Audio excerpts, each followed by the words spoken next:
So we're off sailing again. This time the plan is to go to the Île de Sein from Saint-Yvette. It's all a bit of a sea passage. There's always this slight apprehension about going out to sea, but anyway, I imagine we'll be all right.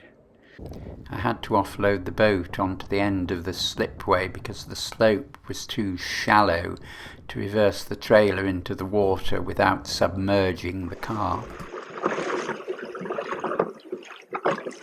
Well, we're late leaving. We're heading, of course, towards the Île de Sein, the race of Seine, one of the more celebrated tidal races off the west coast of France. So the tide's with us along the south coast of this peninsula, and what will happen if I'm too late is the current will run very, very quickly and very rapidly down to the south, and 5 or 7 knots, it's fast, is the Île de Sein. So we do want to get there before that happens. So it's sort of nice not to have left the slipway half an hour late. But anyway, this is what happens with slipways. They're one of the problems of this sort of sailing. Unless you really know the slipway, I'd forgotten how shallow it was, that slipway at Saint-Yvette. So yeah.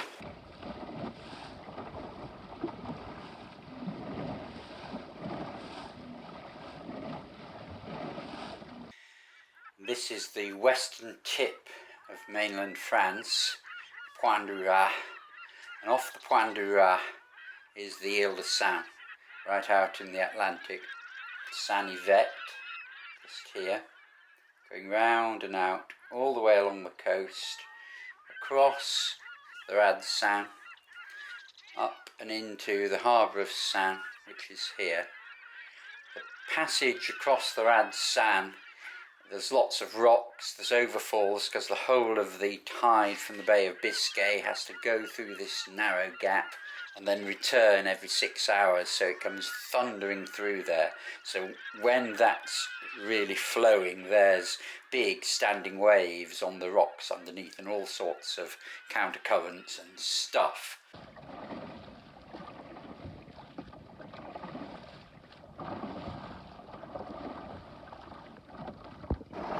We're making very good time, you'll be glad to know. So we will be at the Île de Sein in time to beat the tide, which is very good. There's actually quite a strong current running along this coast. We're doing 5 knots over the ground, which is excellent. So onwards to the Île de Sein.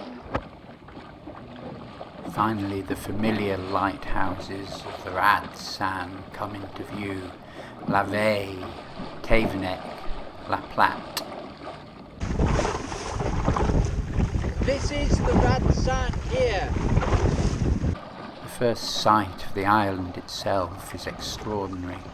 Just a line of houses sitting in the sea and the tall vertical line of the high light.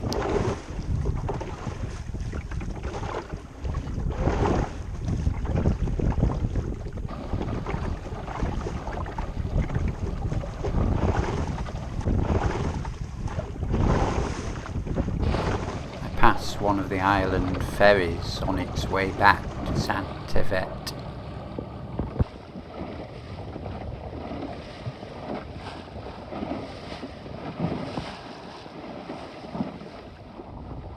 The final approach to the island is in between a number of isolated rocks, and at this point the tide turns against me and I have to start tacking.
scull around looking for a decent spot to lay an anchor out astern and run a bow warp onto the quayside to settle down onto the sand for the night.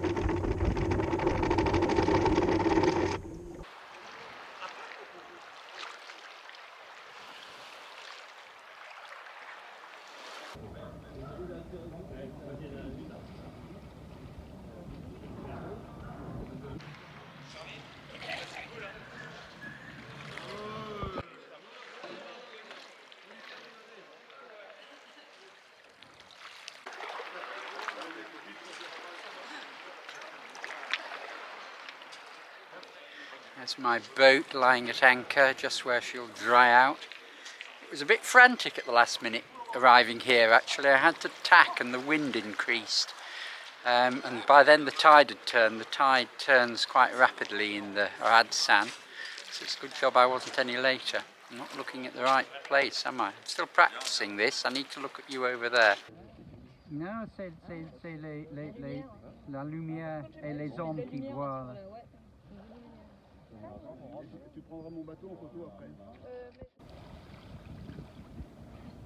The island is completely car-free, and you rediscover there the life that we have lost because of the invention of motor vehicles.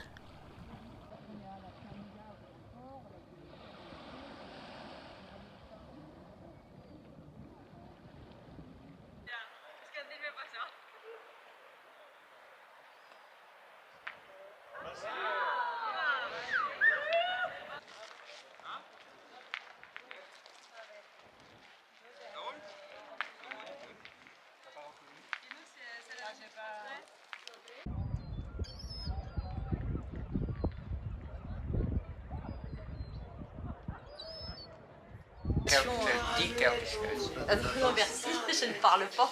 Well, okay. Hello!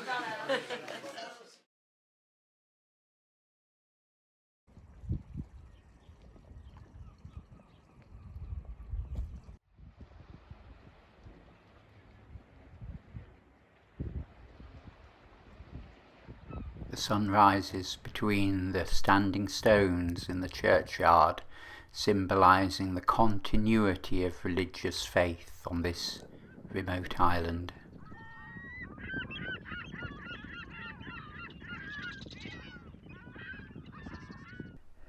It's Monday morning, and I've just been looking at the winds, and I'm going to actually have to leave here tonight, so there's not going to be a long sojourn on the Île de Sein.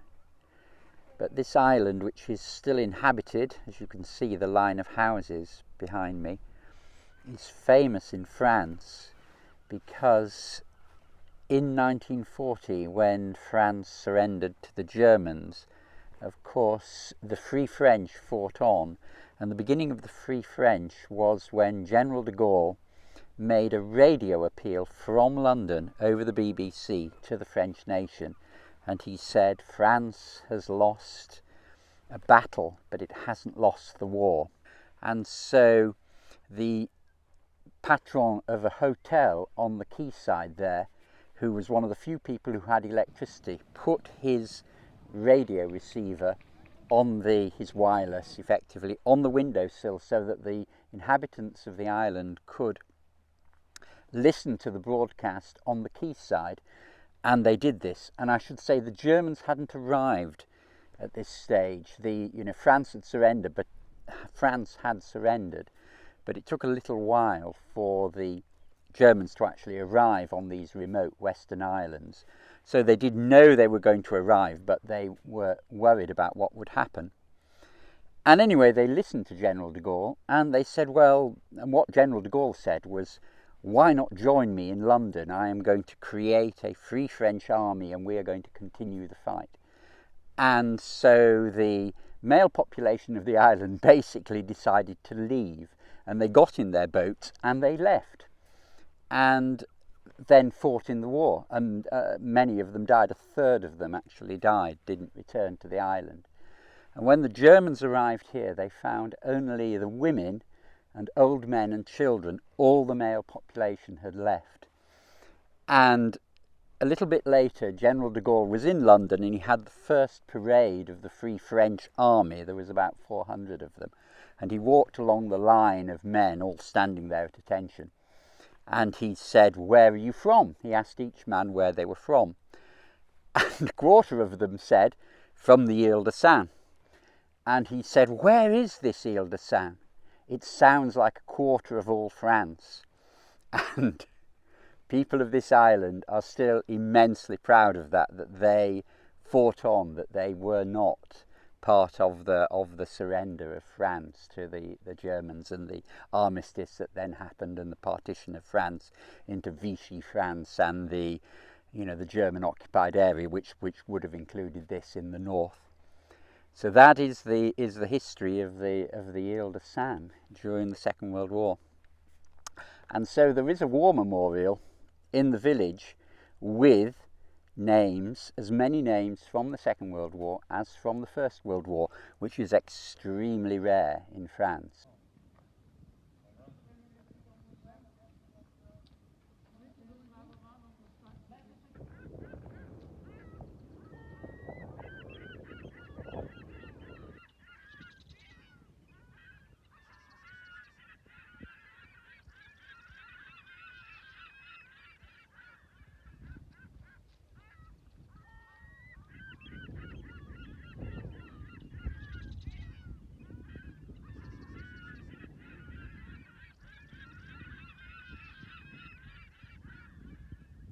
So the island is covered with tiny fields in which the inhabitants used to grow vegetable crops, and they would keep a few cattle and pigs as well.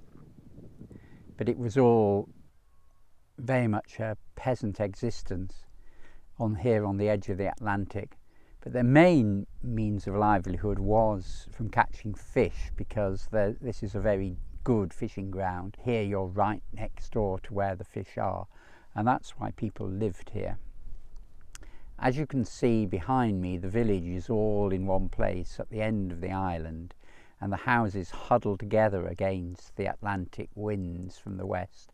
They all tend to face east. The little harbours are both on the east side of the village, and sometimes in a really big Atlantic gale, waves break over the whole island. It's barely a few metres above sea level, the whole thing, and they break against the houses and wash through the narrow roads.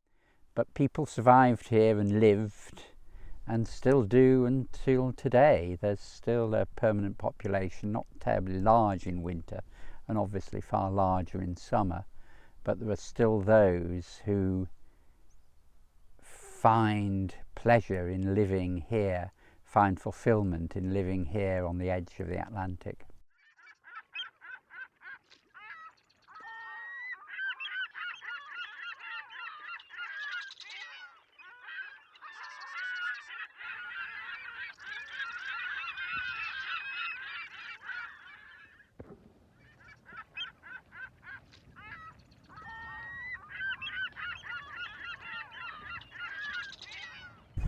So I had to hoist sail and leave the Île de Sein.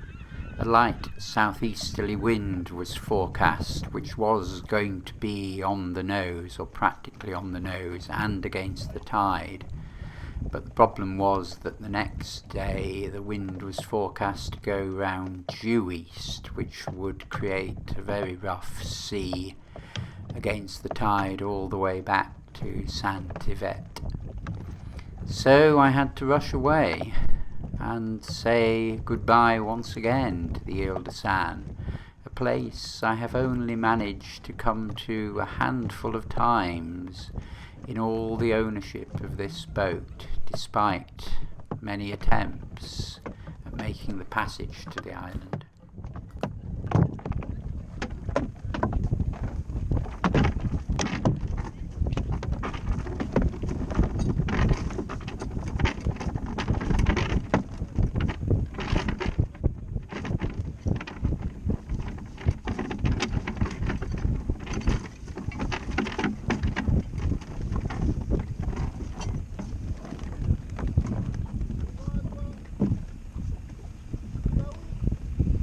Audion. The yellow boat is called Basil and is owned by a friend of mine, Didier, who had also sailed to the island and was with me in the restaurant the evening before.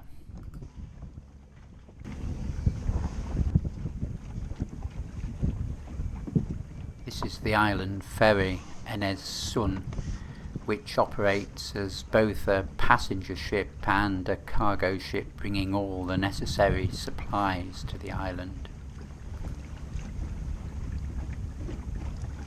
And this boat with the yellow sheer strake and the white hull is Swallowboat's Bay Raider, owned by somebody else called Didier.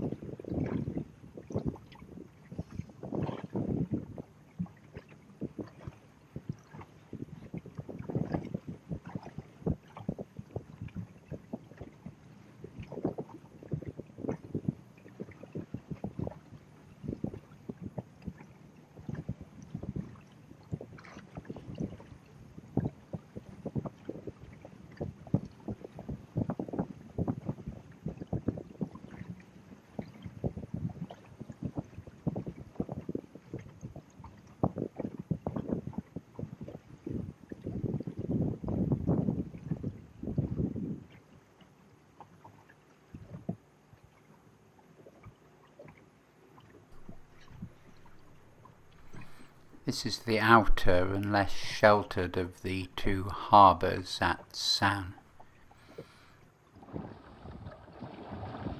The square tower is La Veille lighthouse and the cardinal beacon is called La Platte. This is Didier's Basil overtaking me with his many sails, as did the ferry Île de Sein.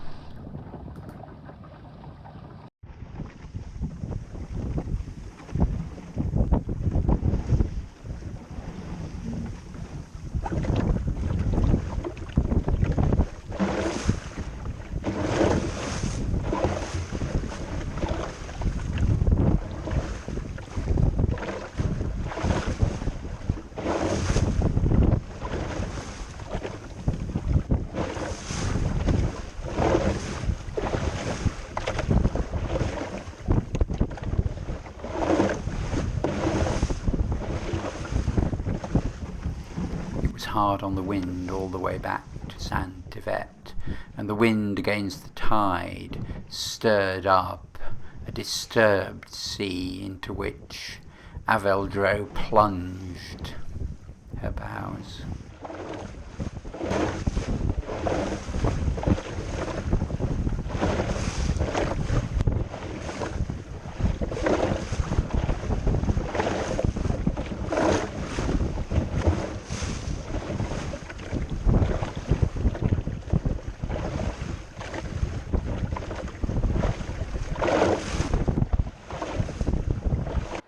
The sea was very lumpy a lot of the way along this peninsula. We're obviously just into the Bay of Biscay here. The sea was very lumpy because we had a fair tide, quite a strong fair tide. Well, we've still got a strong fair tide, but I was closer in further back, having gone across the Île de Sein. And there were lots of lumpy bits close in along the shore, but I didn't really want to tack and go further out, so I just sort of persevered with it.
finally back to that annoyingly shallow slipway at Saint-Yvette and go and get my car and trailer so I could haul the boat out of the water.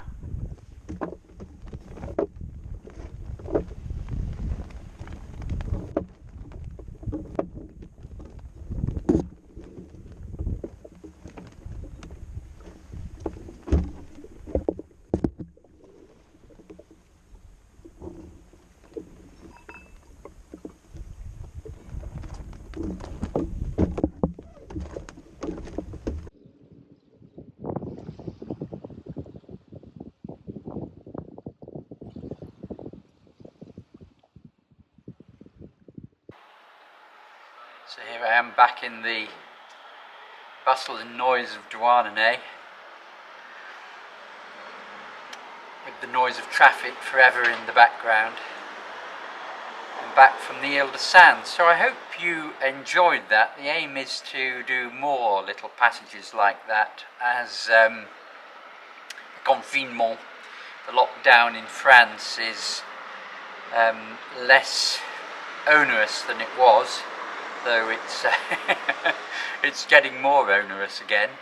So we shall see how things work out.